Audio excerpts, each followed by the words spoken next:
కార్యక్రమాన్ని స్పాన్సర్ చేసిన వారికి మా హృదయపూర్వక ధన్యవాదాలు. ఈరోజు కార్యక్రమాన్ని చూచి అనేకులు రక్షింపబడతారు, బాధలలో ఉన్నవారు ఆదరించబడతారు. దానికి కారణం మీరే. కాబట్టి ప్రభు మిమ్మలను నిండారుగా దీవించును కాక. Praise the Lord. దేవుని నామానికి స్తోత్రం. మీరందరూ బాగా క్రిస్మస్ ఎంజాయ్ చేసి క్రిస్మస్ పండుగ బాగా సంతోషంగా గడిపి ఈ ప్రోగ్రామ్ని చూస్తుండొచ్చు. ఏ ప్రోగ్రాం చూస్తాంలే బ్రదర్, ఇన్ని రోజులు దేవుని వాక్యాన్నే వింటూ ఉన్నాం, లోక రక్షకుడు ఎందుకు జన్మించాడు అని వింటూనే ఉన్నాం, మళ్ళీ ఈ ప్రోగ్రాం కూడా వినాలా అనే ఆలోచనలో మీలో చాలామంది ఉంటుండొచ్చు. కానీ ఒక్క హాఫ్ అన్ అవర్ ఈ ప్రోగ్రాం కొరకు మీరు స్పేర్ చేయండి. ఎందుకు అనంటే మనము ఈ సంవత్సరంలో చివరి రోజులలో ఉన్నాం, అవునా?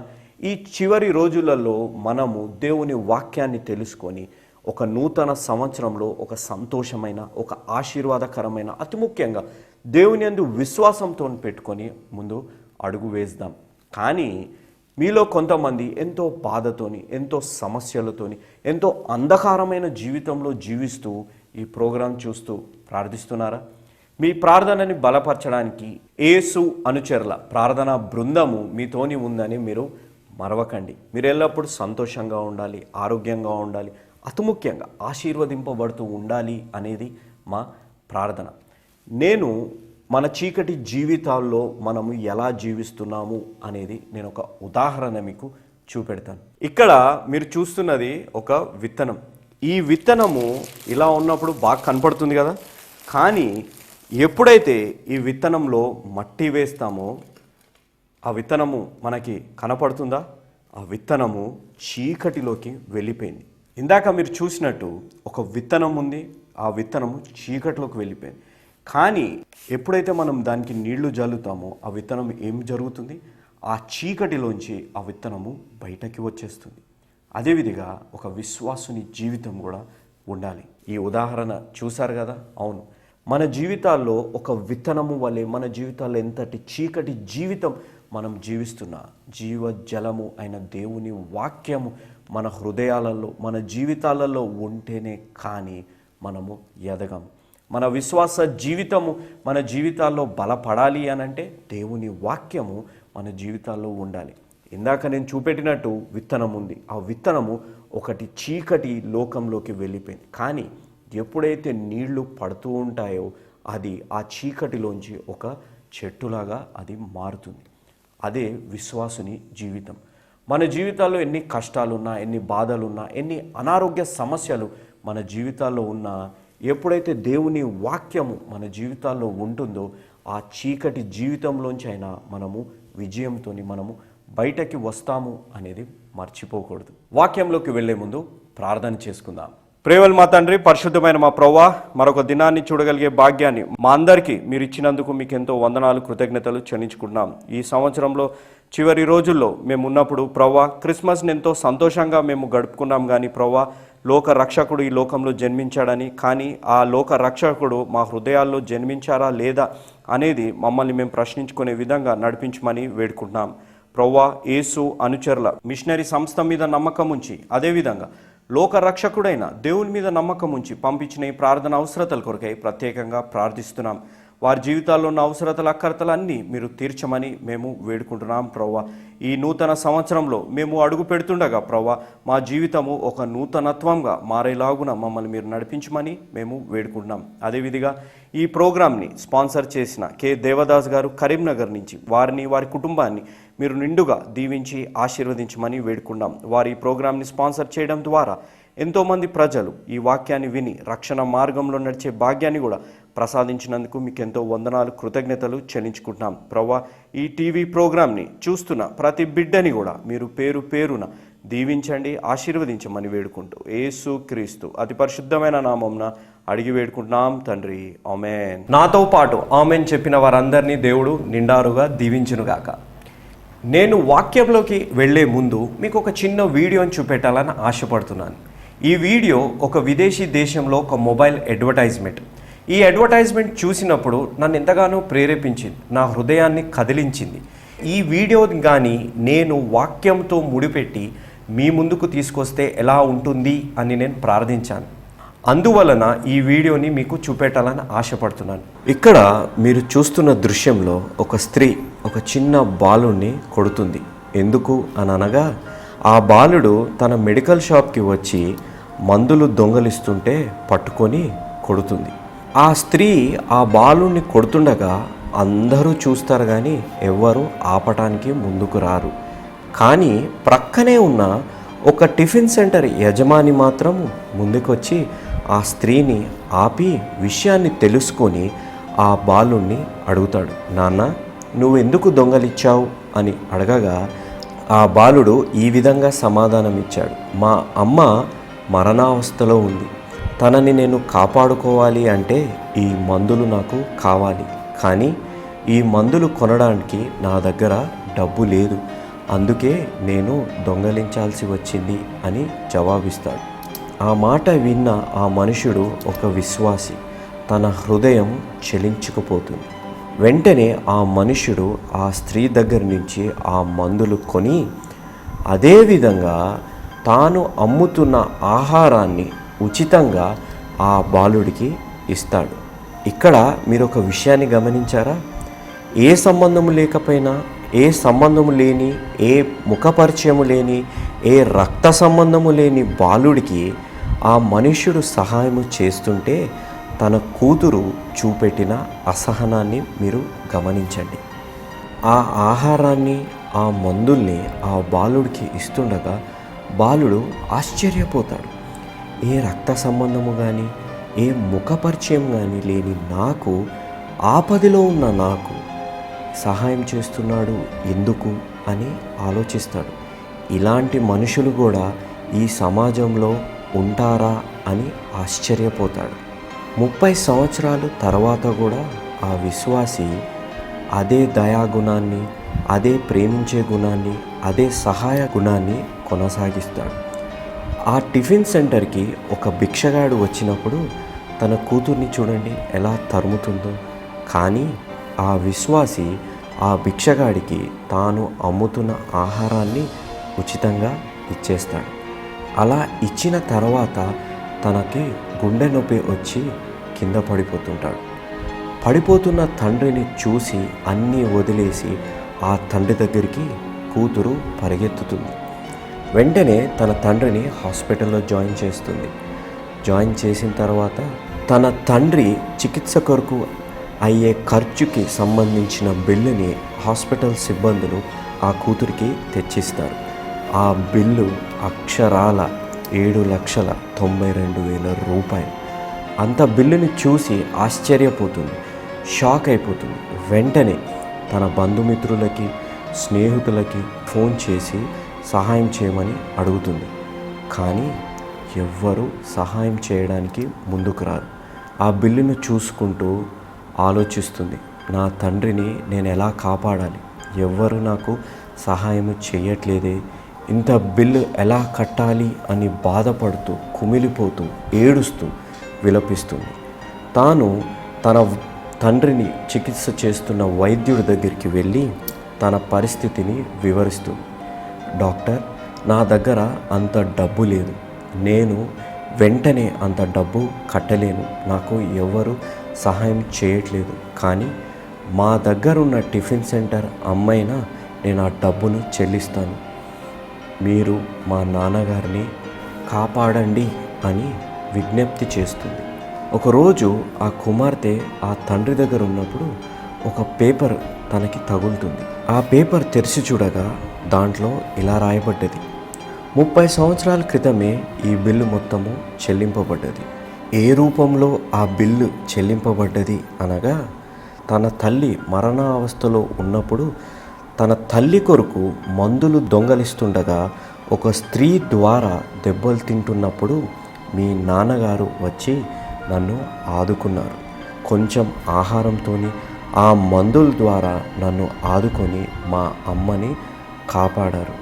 ఆ బాలుడు మరెవరో కాదు, మీ నాన్నగారికి చికిత్స చేస్తున్న వైద్యుణ్ణి నేనే.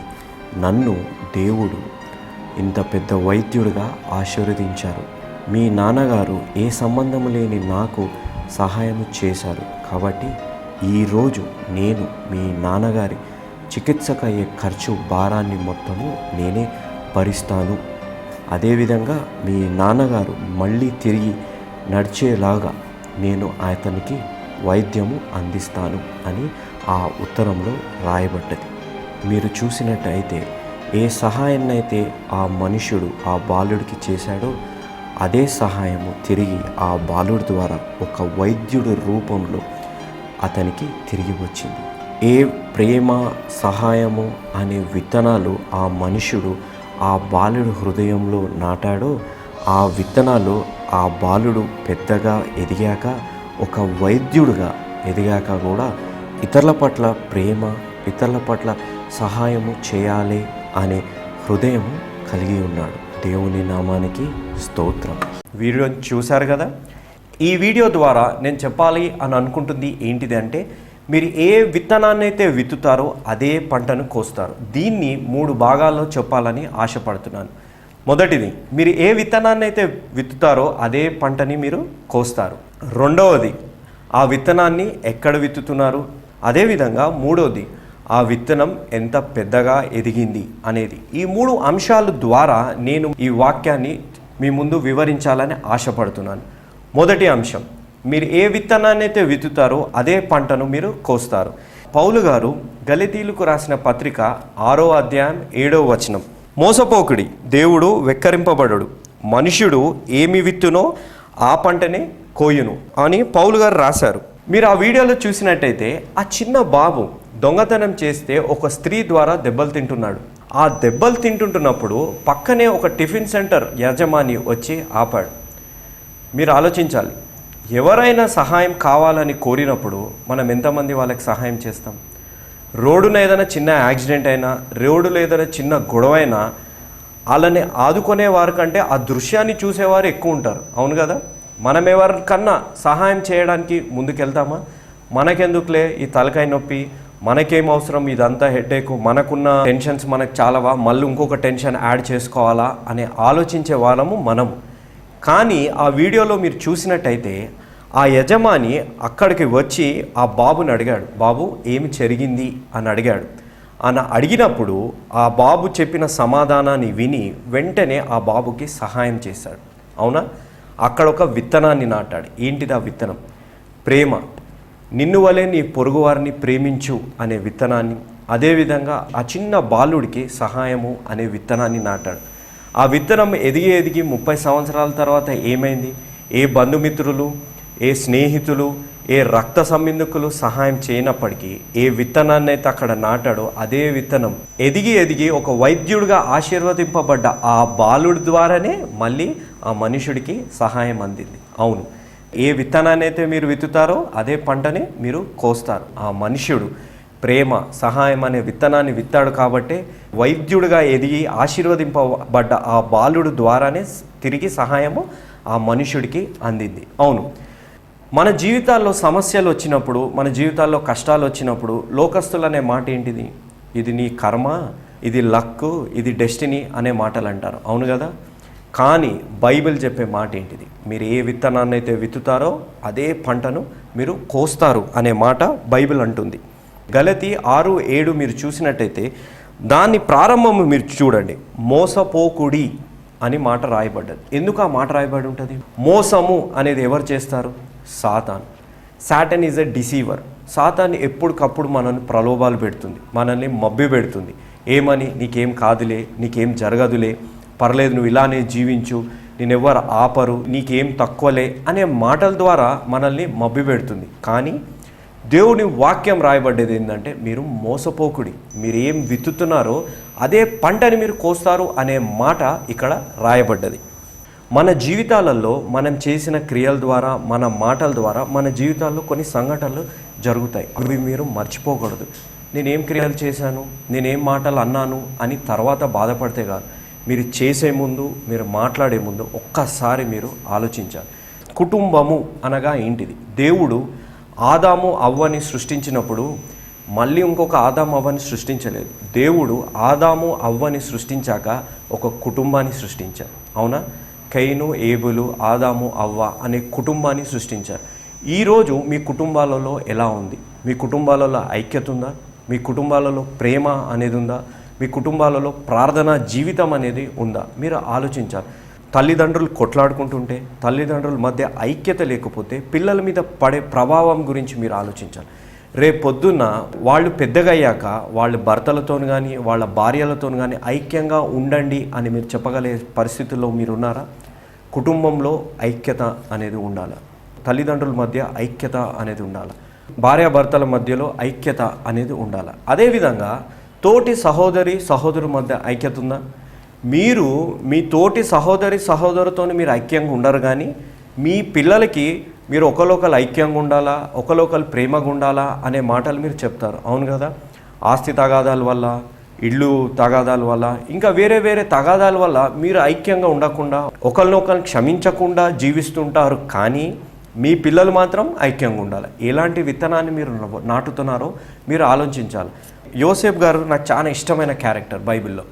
అసూయ అనే ఒక్క కారణం వల్ల యోసేపుని ఎంతగానో హింసించారు. అతన్ని చంపేయాలని ఆలోచించారు. చివరికి అతన్ని అమ్మేసి తన తండ్రికి వెళ్ళి మీ కుమారుడు చనిపోయాడు అని చెప్పారు. అయినప్పటికీ ఎన్నో సంవత్సరాల తర్వాత తిరిగి ఆ అన్నదమ్ములకి ఎలాంటి పరిస్థితి వచ్చిందో మీకు తెలుసు కదా. కానీ యోసేపు ఏం చేశాడు? యోసేపు కక్ష తీర్చుకున్నాడా? లేదు. యోసేపు ఏం చేశాడు? వాళ్ళని క్షమించి వాళ్ళని హద్దుకున్నాడు. అదేవిధంగా మీరు మీ కుటుంబాలలో, మీ వ్యక్తిగత జీవితాల్లో, మీ స్నేహితుల దగ్గర కూడా మీరు అలానే మీరు జీవించాలి. బ్రదర్ క్షమించమని మీరు బాగానే చెప్తారు. మా అన్న గురించి మీకు తెలియదు, మా అక్క గురించి మీకు తెలియదు, మా అన్నల గురించి మీకు తెలియదు, మా తమ్ముడు గురించి మీకు తెలియదు, మా తల్లిదండ్రుల గురించి మీకు తెలియదు, వాళ్ళు ఎంత హింసిస్తారో, వాళ్ళు ఎంత కష్టపెడతారో అని. అవును, కరెక్టే, మీకు మీ కారణాలు ఉంటుండొచ్చు. కానీ మీలో చాలామంది ప్రతిరోజు పరలోక ప్రార్థన చేస్తారు. అవును కదా? దేవా, నేను ఇతరులను క్షమించినట్టు మీరు నన్ను క్షమించండి అని ప్రార్థిస్తారు. కానీ మీరు ఆ ప్రార్థన చేసేటప్పుడు మీ హృదయం మీద చెవి వేసుకొని ఒక్కసారి ఆలోచించండి. మీరు మీ తోటి సహోదరులను మీరు క్షమించగలిగారా? అలా మీరు పూర్ణ హృదయంతో మీరు క్షమిస్తేనే మీరు ఈ ప్రార్థన చేయాలి. లేకపోతే ఈ ప్రార్థనకి అర్థం లేదు. 1 యోహానులో దేవుడు అన్న మాట ఏంది? ఎవరైతే తన తోటి సహోదరులను ద్వేషిస్తారో వారు నరహంతకులతోని సమానము అనే మాట అన్నారు. మనము నరహంతకులమా? కాదు కదా. మనము మన దేవుని బిడ్డలము. మనం దేవుడు బిడ్డలుగా ఉండాలి అని అంటే ఏం చేయాలి? ఏ విధంగా అయితే దేవుడు మనల్ని క్షమించారో మనము ఇతరులని క్షమించాలి, మనము ఇతరులని ప్రేమించాలి. మీరు గమనించినట్టయితే దేవుడు సిలువ ఎందుకు వేయబడ్డాడు? మన పాపాల వల్ల సిలువ వేయబడ్డాడు. కానీ దేవుడు సిలువ మీద ఎందుకు ఆగగలిగాడు? ఎందుకు అని అనగా ఆయనకున్న అపారమైన ప్రేమ మన మీద. ఆయన ప్రేమకి మనము విలువ ఇచ్చే విధంగా మనము జీవించాలి. మన తోటి సహోదరులను, మన తోటి వారిని, మన స్నేహితులని, మన సంఘంలో ఉన్న వారిని, మనం అందరినీ క్షమించే మనసు, సమాజంలో క్షమాపణ అనే విత్తనాన్ని మనం నాటి చూపెట్టాలి.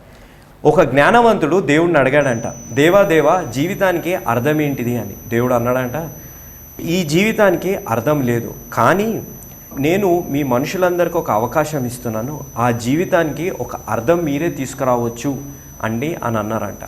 నేను అనుకున్నాను, మన జీవితానికి మనం ఎట్లా అర్థం తీసుకురావచ్చు అని నేను ఆలోచించినప్పుడు నాకు అర్థమైంది. అవును, మన జీవితానికి మనం ఒక అర్థం తీసుకురావచ్చు. ఏ విధంగా అంటే మన పాపాలని దేవుడి దగ్గర ఒప్పుకోవాలి, ఆయనని మన సొంత రక్షకునిగా మనం ఒప్పుకోవాలి, ఆయన వాక్యాన్ని మనం హద్దుకోవాలి. అప్పుడే దేవుడు మనల్ని హద్దుకుంటాడు. అర్థం లేని జీవితాన్ని మనం జీవిస్తుంటే ఆ జీవితానికి ఒక అర్థం వస్తుంది. అవును, దేవుని వాక్యాన్ని హద్దుకోవాలి అని అంటే ఇంగ్లీష్లో ఒక మాట ఉంది, హగ్ అనే మాట ఉంది. హగ్ అనే దానికి ఒక ఫుల్ ఫామ్ ఉంది. ఏంటి అనగా హెచ్ పక్కకి హెల్ప్, యూ పక్కకి అజ్, జీ పక్కకి గ్రో, ఎస్ దగ్గర స్పిరిచువలీ అని పెట్టాడు. ఏమవుతుంది? హగ్ అనేది హెల్ప్స్ అజ్ గ్రో స్పిరిచువలీ అనే మాట వస్తుంది. మీరు దేవుని వాక్యాన్ని హద్దుకుంటున్నారా? ఈరోజు దేవుని వాక్యాన్ని కానీ మీరు హద్దుకుంటే it will help you grow ఈ స్పిరిచువలీ. అదేవిధంగా ఈరోజు మీరు ఒక నిర్ణయం తీసుకోవాలి. వెళ్ళి పెద్దవాళ్ళైతే చిన్నవాళ్ళని క్షమాపణ అడగడానికి మీరు ఎక్కడ కూడా సంకోచించకూడదు. అవును, వెళ్ళి మీరు మీ తమ్ముడిని హగ్ చేసుకోండి. తమ్ముడా, తప్పయింది, నన్ను క్షమించు. తమ్ముడు వెళ్ళి మీ అన్నని హగ్ చేసుకో. వెళ్ళి అన్నయ్య, ఇన్ని రోజులు నా ద్వారా మీరు బాధపడ్డారు, నన్ను క్షమించండి అని మీరు అడగండి. అక్క చెల్లి దగ్గరికి వెళ్ళి, చెల్లి అక్క దగ్గరికి వెళ్ళి, కుటుంబ సమేతంగా తల్లిదండ్రుల దగ్గరికి వెళ్ళి అమ్మా నాన్న మేము చేసింది చాలా తప్పు, మమ్మల్ని మీరు క్షమించండి, మేము మిమ్మల్ని ఎంతో బాధ పెట్టాము అని వెళ్ళి హగ్ చేసుకోండి. It will help you grow spiritually. మీ హృదయాన్ని ఎరిగిన దేవుడు ప్రతి విషయాన్ని గమనిస్తున్నాడు. కాబట్టి వెళ్ళి ఈరోజే మీరు క్షమాపణ అడగండి.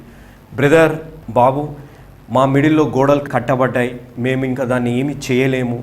అలాంటి విత్తనం, స్వార్థం అనే విత్తనము, అసూయ అనే విత్తనం ద్వారా ఎన్నో పెద్ద పెద్ద గోడలు కట్టబడ్డాయి మా కుటుంబంలో, మా స్నేహితుల్లో, మా మధ్య. మేము దాన్ని ఏమి చేయలేము అనే పరిస్థితుల్లో కానీ మీరుంటే, మీ జీవితంలో ప్రతి ప్రశ్నకి ఒకటే జవాబు, దేవుడు. దేవుణ్ణి ఈరోజు మీరు నమ్ముకోండి. దేవుని యందు మీ పాపాన్ని మీరు ఒప్పుకోండి. ప్రతి గోడ తొలగిపోతుంది. ప్రతి విత్తనం చెట్టుగా మారే లోపట్నే మీరు అవన్నీ నిర్మూలించగలుగుతారు. ఎప్పుడు అనగా మన జీవితాల్లో మనల్ని హాని చేసేవి, లేకపోతే దేవుని మహిమ పరచకుండా ఉండే విషయాలు మన జీవితాల్లో ఏమైనా ఉన్నాయా? స్వార్థం కానీ, అసూయ కానీ, లేకపోతే ఇతరుల పట్ల కక్ష కానీ, కోపం కానీ ఏవైనా పెట్టుకొని మనం జీవిస్తుంటే, అలాంటి విత్తనాలు మన జీవితాల్లో నాటి పెట్టుకొని ఉంటే, ఆ విత్తనాలు ఈరోజే ఒక చెట్టులాగా మారే ముందే మనం అవన్నిటిని తొలగిద్దాం. మన జీవితాల్లో ఒక సరైన విత్తనము మనము నాటుదాం. మన జీవితాల్లో ఎంత చీకటి జీవితంలో ఉన్న జీవజలము అనే దేవుని వాక్యము మన జీవితాల్లో ఉంటే, ఎంతటి చీకటి జీవితంలోంచైనా అది ఒక వృక్షంలాగా మారుతుంది. మన జీవితాల్లో నాటే ప్రతి విత్తనము ద్వారా మన కుటుంబ సభ్యులు, పిల్లలు కానీ, లేకపోతే తోబుట్టులు కానీ, స్నేహితులు కానీ చూస్తున్నారు, గమనిస్తున్నారు అనేది మనము మర్చిపోకూడదు. ఈరోజే మన జీవితాల్లో ఎలాంటి విత్తనాలు మన జీవితాల్లో మనము నాటాము అనేది మనము ఒక్కసారి మనల్ని మనం పరీక్షించుకుందాం. మన జీవితాల్లో కోపము, స్వార్థము, అసూయ, కక్ష, విభేదాలు అనే విత్తనాలు మనం నాటి జీవిస్తున్నామా? ఈ సంవత్సరపు చివరి దినాలలో మనము కొత్త సంవత్సరంకి మనం అడుగు పెట్టే లోపట ఆ విత్తనాలన్నింటినీ మనము నిర్మూలం చేద్దాం.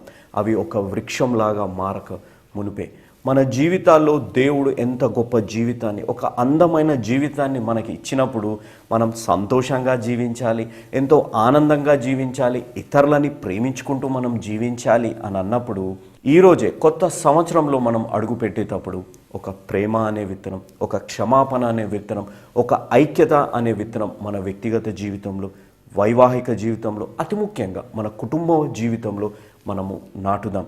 కొత్త సంవత్సరం ఒక సంతోషమైన వాతావరణంలో మనము అడుగు పెడదాం. ఒక మంచి విత్తనాలు మన కుటుంబంలో, మన పిల్లల మధ్య, మన వైవాహిక జీవితం మధ్య, స్నేహితుల మధ్య, అతి ముఖ్యంగా ఈ లోకంలో అన్యుల మధ్య నాటుదాం.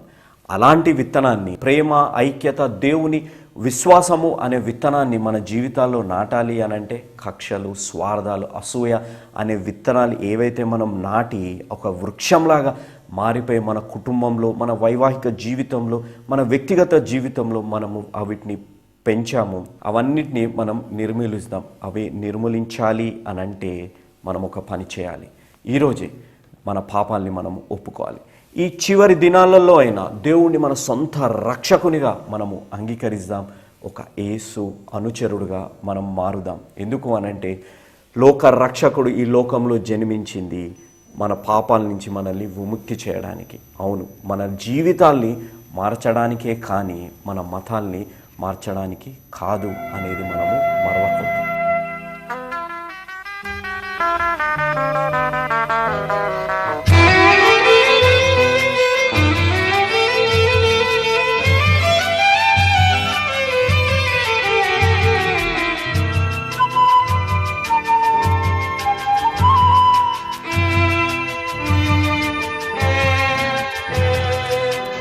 వందనంబునర్తుమో ప్రభో ప్రభో, వందనంబునర్తుమో ప్రభో ప్రభో, వందనంబు తండ్రి తనయ శుద్ధాత్ముడా, వందనంబులందుకో ప్రభో.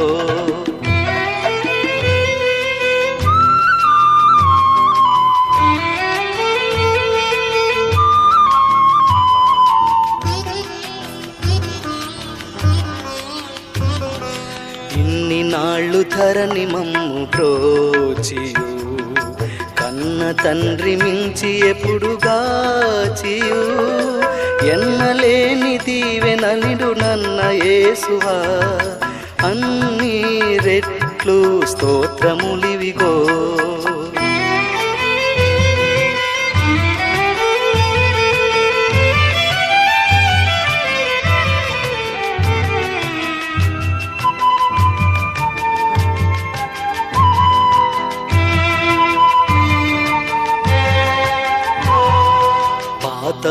అవసరంపు పాపమంతయు ప్రీతిని మన్నించి మమ్ము కావుము నూతనాబ్దమునను నీతి నొసగుమా దాతా క్రీస్తు నాథ రక్షక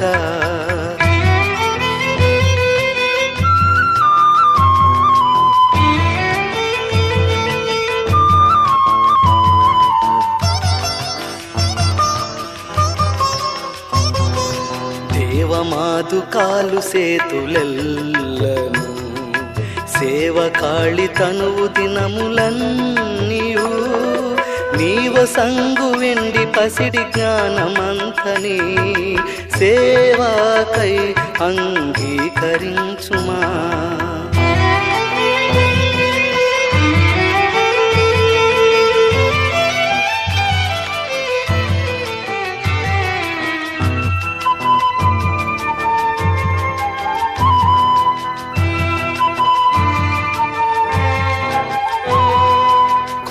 కొరకు దాస జనమునంపుము ఈతరి మా లోటు పాట్లు తీర్చుము పాత కంబులెల్ల మాపి భీతి బాపుము ఖ్యాతి నుండు నీతి సూర్యుడా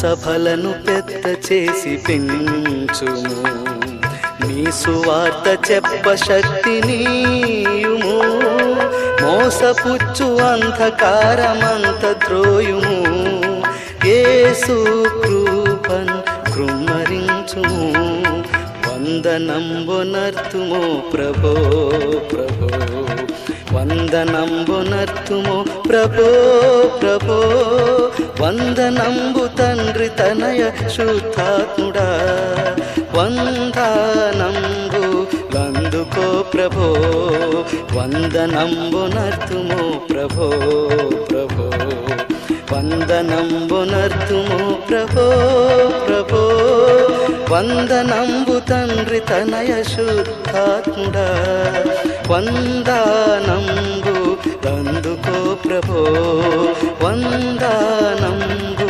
లందుకో ప్రభో వందనంబు లందుకో ప్రభో.